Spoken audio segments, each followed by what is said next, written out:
Kali ini akan dibahas mengenai analisis pengelompokan negara-negara Asia dan Eropa berdasarkan karakteristik faktor dan risiko penyakit kanker. Di balik analisis ini terdapat tim Arima Klinik yang terdiri dari Anggita Maharani dengan NRP 18, Anggraini Irvana Putri dengan NRP 98, serta Karisma Bina Nirmala dengan NRP 109. Pada video kali ini kita akan membahas terkait algoritma model Gaussian Mixture Model. Model campuran Gaussian atau GMM sendiri adalah teknik soft clustering yang digunakan dalam pembelajaran tak terawasi untuk menentukan probabilitas bahwa titik data tertentu termasuk dalam sebuah cluster. GMM terdiri dari beberapa distribusi Gaussian, masing-masing diidentifikasi oleh K yang merupakan elemen dari 1 hingga K, di mana K adalah jumlah cluster dalam satu set data.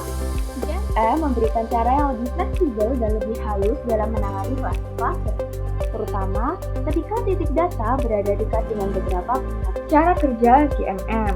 Yang pertama, inisialisasi. Mulailah dengan perkiraan awal untuk kembali rata-rata, covariance dan koefisien pencampuran untuk masing-masing distribusi Gaussian. Selanjutnya adalah langkah E atau E-step. Untuk setiap titik data hitung, probabilitas bahwa titik tersebut termasuk dalam setiap distribusi Gaussian atau cluster. Artinya, tentukan seberapa besar kemungkinan setiap titik data berada di dalam masing-masing cluster. Ketiga, langkah M atau M-step. Perbarui nilai-nilai parameter berdasarkan probabilitas yang dihitung pada langkah E dengan kata lain sesuai parameter agar model lebih cocok dengan data. Yang terakhir adalah mengulangi. Ulangi proses E-step dan S-step hingga nilai waktu input data mencapai konvergensi yaitu tidak berubah lagi secara signifikan. Selanjutnya yaitu kelebihan dan kekurangan GMM. Kelebihan dari GMM sendiri yang pertama, bentuk cluster fleksibel. GMM dapat memodelkan cluster dengan berbagai bentuk. Yang kedua, penugasan lunak. GMM memberikan probabilitas untuk setiap titik data dalam setiap cluster. Yang ketiga, menangani data tumpang tindih, di mana GMM efektif untuk cluster yang tumpang tindih atau memiliki kepadatan berbeda karena bisa mengasosiasikan titik data dengan beberapa cluster. Kemudian ada kekurangan dari GMM. Yang pertama, kompleksitas komputasi, di mana GMM memerlukan proses iteratif dan sumber daya komputasi yang tinggi, terutama pada data besar. Yang kedua, dalam memilih jumlah cluster, GMM perlu penentuan jumlah cluster sebelumnya. Selanjutnya adalah masuk ke studi kasus. Kasus yang akan kami bahas di sini adalah kasus kanker sebagai penyakit paling mematikan di dunia.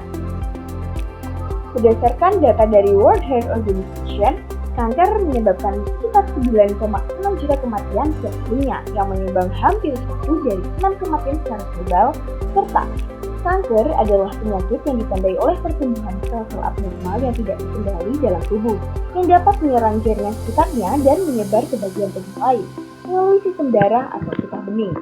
Penyebab kanker meliputi faktor genetik, lingkungan, perilaku hidup tidak sehat seperti merokok dan konsumsi alkohol, serta faktor lain seperti obesitas dan infeksi. Dengan beban penyakit yang terus meningkat, kanker tidak hanya berdampak pada kesehatan individu, tetapi juga membawa konsekuensi serius terhadap sistem kesehatan dan ekonomi global. Oleh karena itu, tujuan penelitian ini adalah mengidentifikasi pola risiko kanker yang berbeda antar negara dengan menganalisis berbagai faktor risiko kanker, serta mengelompokkan negara berdasarkan persamaan karakteristik pola risiko penderita kanker, sehingga diharapkan dapat ditarik strategi untuk mengatasi kanker serta mengurangi kanker secara global. Selanjutnya, berdasarkan studi kasus yang telah dijelaskan, kita akan melakukan percobaan running di aplikasi Google Colab dengan langkah pertama yaitu menginstal library yang dibutuhkan di Google Colab. Lihat pada baris pertama, import pandas std digunakan untuk mengelola data, lalu import nanti snp digunakan untuk operasi numerik dan array, lalu ada import matplotlib.pyplot splt digunakan untuk membuat grafik, lalu ada import keyboard snf digunakan untuk visualisasi data yang lebih estetis, lalu ada from excellent dan mixture, import Gaussian mixture digunakan untuk membuat model Gaussian mixture model atau GMM pada clustering. Lalu ada from scalar dan preprocessing import standard scalar digunakan untuk standarisasi fitur. Lalu ada from scalar dan decomposition import VCA digunakan untuk mengurangi dimensi data.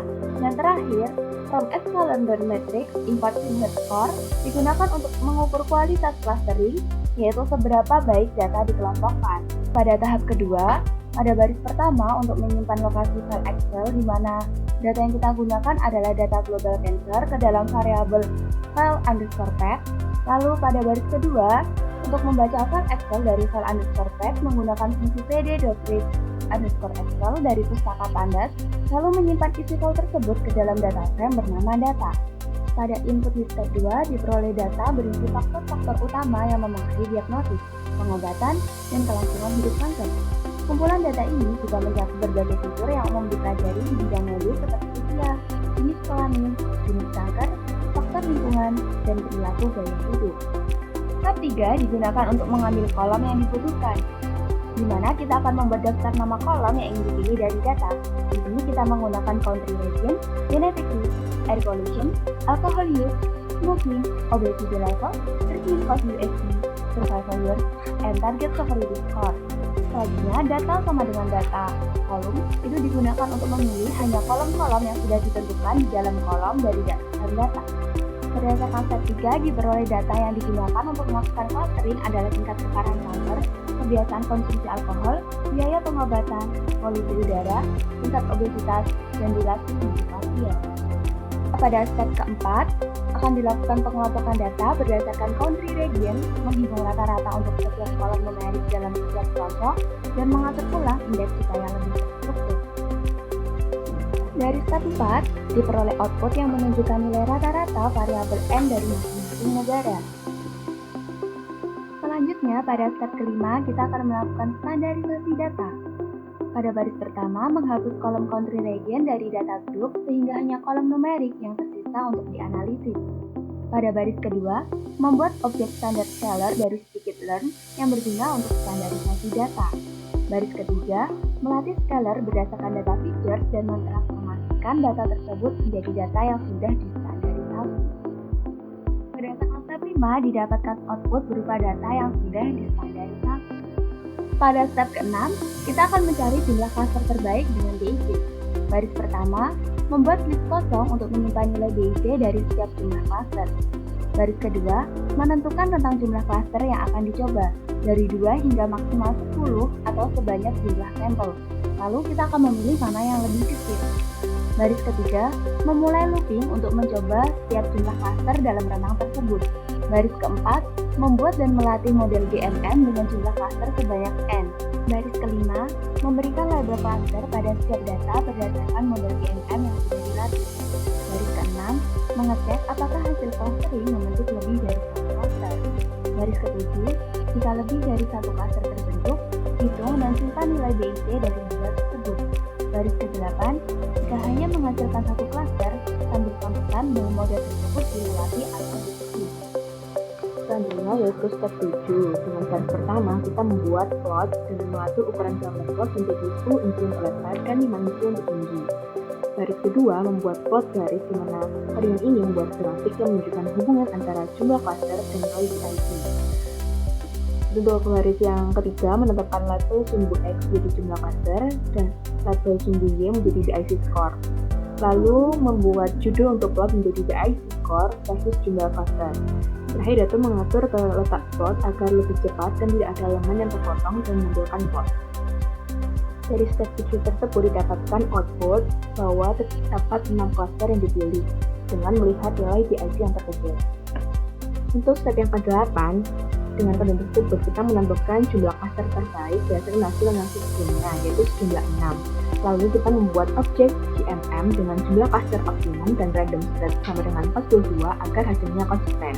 Lalu melatih model GMM menggunakan data feature scale, lalu menggunakan model GMM yang sudah dilatih untuk memprediksi level cluster untuk masing-masing data, dan yang terakhir menambahkan hasil prediksi cluster ke dalam data group sebagai kolom baru bernama cluster.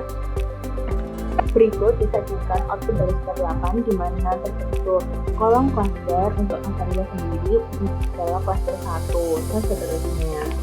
Selanjutnya yaitu step 9 menghitung PCA untuk visualisasi, di mana koordinat tersebut membuat objek PCA untuk mereduksi data ke kedua komponen pertama saja karena jika jenisnya tinggi akan sulit divisualisasikan. Lalu mencari arah komponen utama dari feature field dan mengubahnya menjadi dua dimensi baru sehingga PCA result berisi hasil reduksi dalam dua kolom yaitu PC1 dan PC2 dengan output ditunjukkan di output step 9. Untuk step selanjutnya yaitu step 10, kita melihat loading matrix PCA. Dengan tersebut membuat data frame baru yang berisi loading matrix dari hasil PCA. Dengan PCA komponen adalah koefisien atau bobot tiap fitur asli terhadap komponen utama dan menetapkan nama kolom data frame menjadi PCA1 dan PCA2. Itu adalah output dari step 10.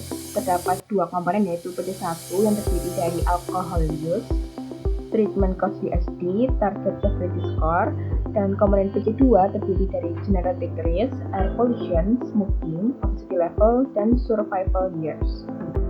Step selanjutnya yaitu step 11 yaitu visualisasi clustering dengan PCA dengan menggunakan SNS scatter plot, yaitu membuat scatter plot hasil PCA dengan sumber jadi PCA1 dan ini PCA2. Lalu memberi warna berbeda untuk tiap cluster dan ukuran titik diperbesar yaitu S sama dengan 100. Lalu menambahkan nama negara di dekat setiap titik dengan sedikit jarak plus 0,1 agar teks tidak bertumpuk. Berikut adalah hasil output dari step 11. Visualisasi clusternya dengan cluster 0 adalah China, cluster 1 adalah India, Rusia, Australia, cluster 2 UK dan Brazil, cluster 3 Pakistan, cluster 4 USA, cluster 5 Jermani dan Kanada. Penjelasan dari output step 11 yaitu pada kuadran 1 dengan tingkat keparahan dan gaya hidup tinggi serta beban kesehatan dan lingkungannya tinggi ditempati oleh dua klaster yaitu klaster 2 dan klaster 4. Pada kuadran 2 dengan tingkat keparahan dan gaya hidup rendah serta beban kesehatan dan lingkungan tinggi ditempati dua klaster 3 yaitu klaster 3 dan klaster 5. Pada kuadran 3 dengan tingkat keparahan dan gaya hidup tinggi serta beban kesehatan dan lingkungan rendah ditempati oleh klaster 1. Ya, setelahnya itu pada kuadran 4 dengan tingkat keparahan dan gaya hidup rendah serta beban kesehatan dan lingkungan rendah ditempati klaster 0 yaitu China. Sekian video dari kami. Semoga apa yang ada dalam video bermanfaat bagi kita semua. See you in next video. Bye bye.